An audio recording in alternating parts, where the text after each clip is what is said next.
Good morning guys. Dito ako ngayon sa Monte Cimone. Bago akong aakyatin, sana mabilis ko siyang maakyat. Actually hindi ito yung una kong balak. Ang una kong plano is yung Monte Cimone. Kaso nga lang ang pag-akyat is 5 hours, 6 hours. Kukulangin ako sa oras, 7 na. Kung darating ako dun sa Monte Cimone, ang sa taas, edi mga alauna na nun. Medyo palamig na kasi ngayon at mabilis nang lumubog yung araw, so medyo delikado. Tapos mag-isa lang ako. So guys, by the way, ito yung view natin. Yan. Good morning talaga.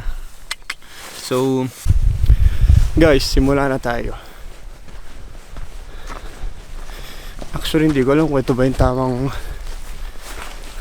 tamang daan eh. Sabi sa itineraryo, sabi sa binasa ko na daw, may kita daw agad na gripo, pwedeng mag-refill ng tubig. Yan, tingin ko ito yun.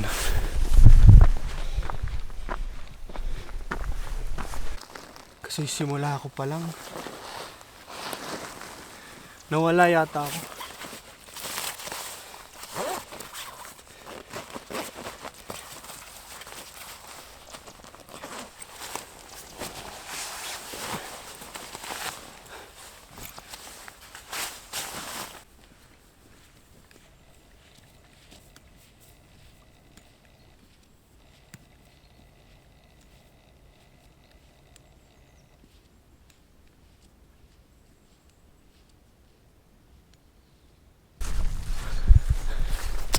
Siguro naman kahit anong daan dito,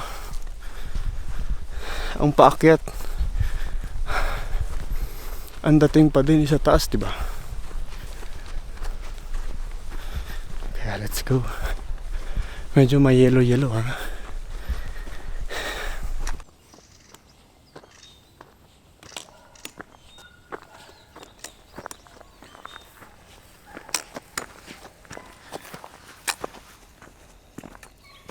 Hindi ko talaga maintindihan sarili ko. Kapag tag-init,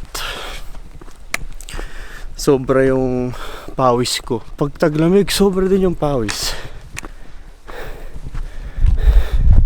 Papasok ba kayo dyan?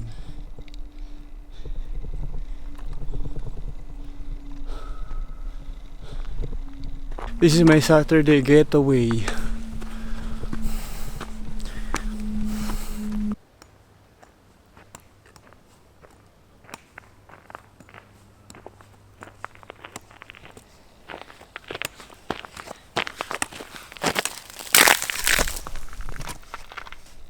Actually guys, itong nilalakaran ko ngayon, ano siya, pinag-ski ng mga tao kapag winter. So may makikita kayong mga ganyan.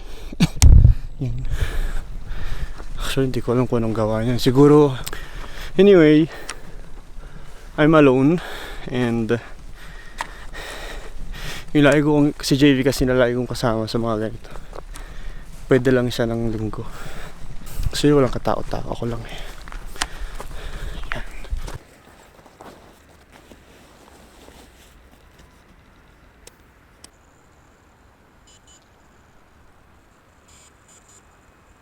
Dinala ko to, itong drone ko, para makakapag aerial shot.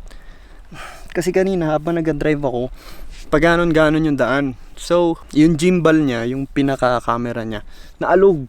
Ngayon kailangan ko na naman i-set up. Wala akong dalang pang setup. Nasa sasakyan ko. Wait. Iniisip ko kung meron ba akong mga parts dito. Alam ko wala eh. Hindi ako mag-isip ng something.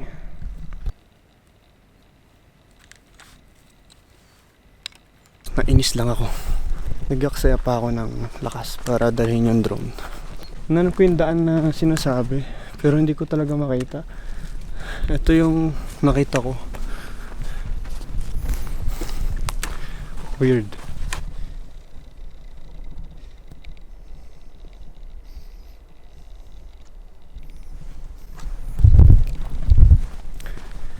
Parang gusto ko muna pumunta dun sa lago.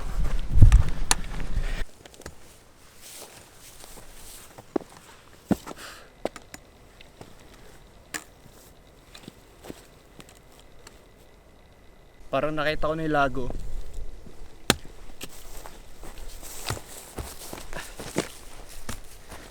Tingin ko ito na yun.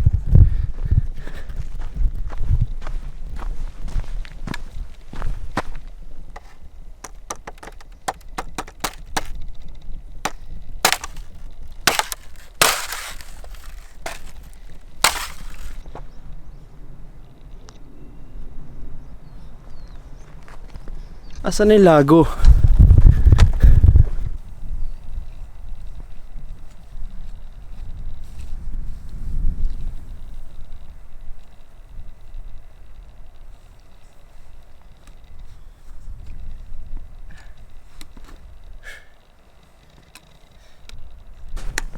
Diretso na lang ako ng Monte Cimone. Pag uwi ko na lang, tsaka ako dadaanan yung mga yun.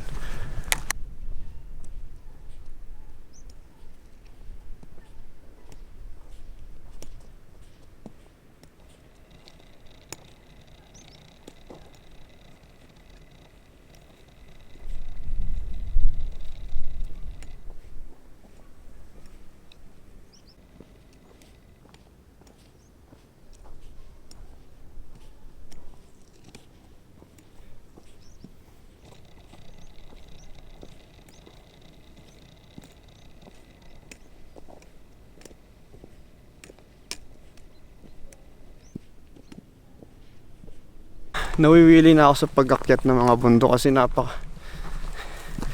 nyo naman.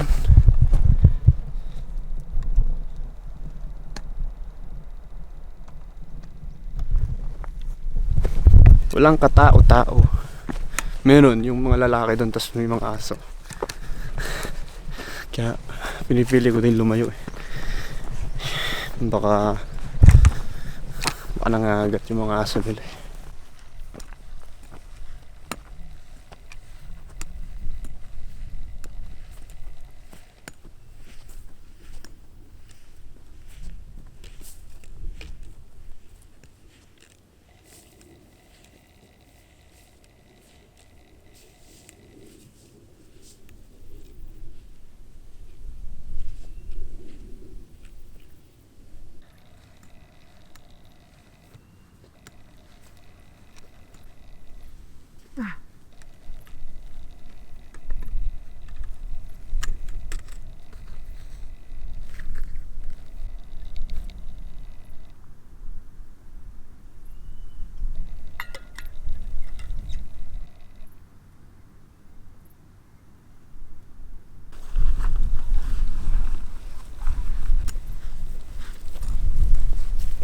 Bakit naman ganoon? Lasang bakal yung tubig ko. Hindi ko alam kung nasan ako.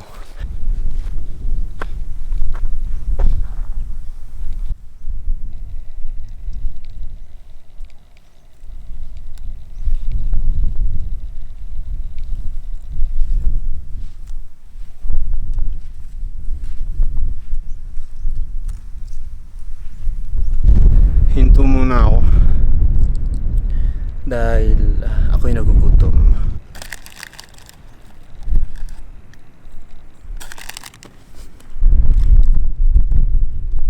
Guys, may nakomando pag kayo kumakain sa mga bundok, kung kayo magtatapon na kung saan saan.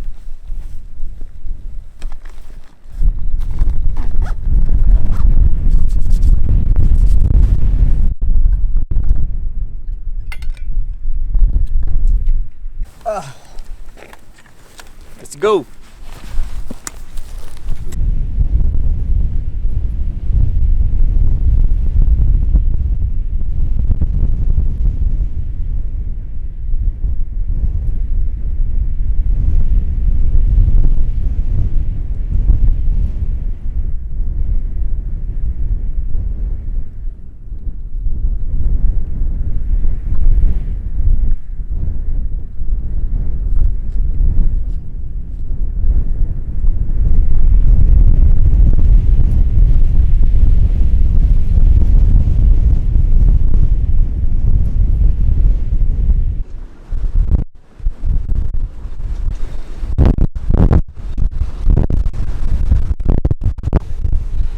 Guys, sobrang lakas ng hangin.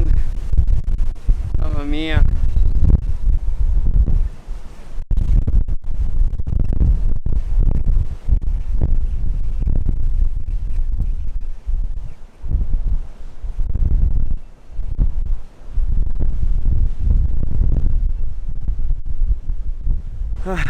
Pero guys, nandito na ako sa taas.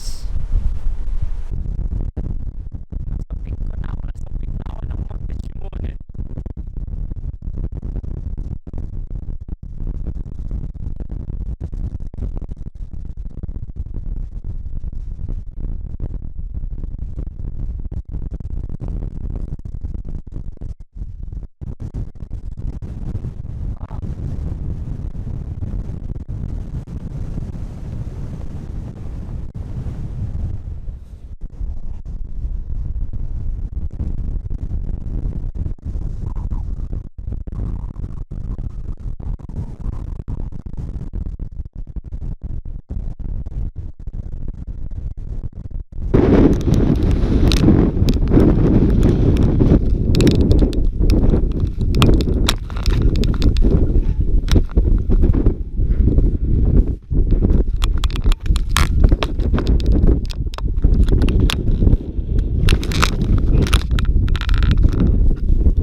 Nabagsak dahil pagdulas ko kanina patalikod, siguro na ano siya, nahatak. So yun, tingkat naman nakababa din ako ng maayos. Great experience guys, solid.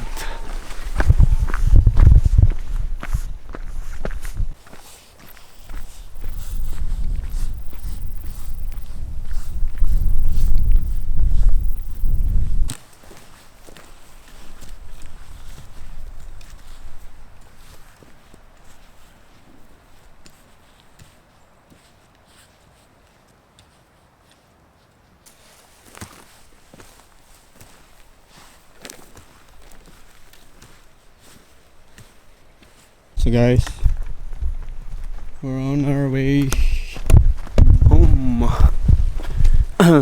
So pagdating ko mamaya sa baba, sa sasakyan, kakain ako. Then alis na rin ako. Hindi ako magpalit. Quasi 2 ore pa yung biyahe. Gusto lang ako makita dito. What's in here? Alam mo, ganito na mamatay yung mga karakter sa sa horror. Wag na tayong mag-explore pa ng mga hindi dapat explorein. Tsaka madilim na nga eh. Pangitain na yun. Don't go. Dito na ako sa sasakyan sa pinag-parking ko kaninang umaga. Papalit lang ako tapos kakain.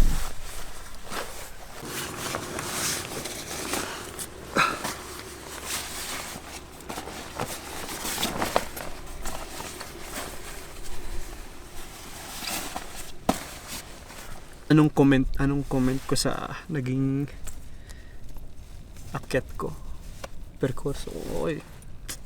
Nag-enjoy ako sobra. Di ko ini-expect na experience. Nag-enjoy ako, especially mag-isang umakyat.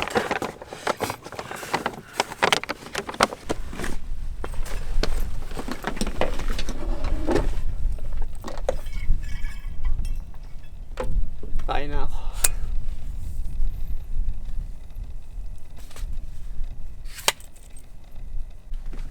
So guys, kakatapos ko lang kumain. Magpapahinga muna ako siguro mga 10-15 minutes para ma-relax ko lang yung katawan ko kasi di ko gustong mag-drive ng pagod tapos baka antokin lang ako. Masaya ako sa nangyari at experience. Sayang dahil wala nga yung hiking buddy ko na si JB. Pero meron kaming pinaplano na pagkakyat sa isang bundok. Guys, palis na ako. Ayan, uwi na ako. Kapag crash na rin ako kaunti. Ayan. Thanks for watching. Peace.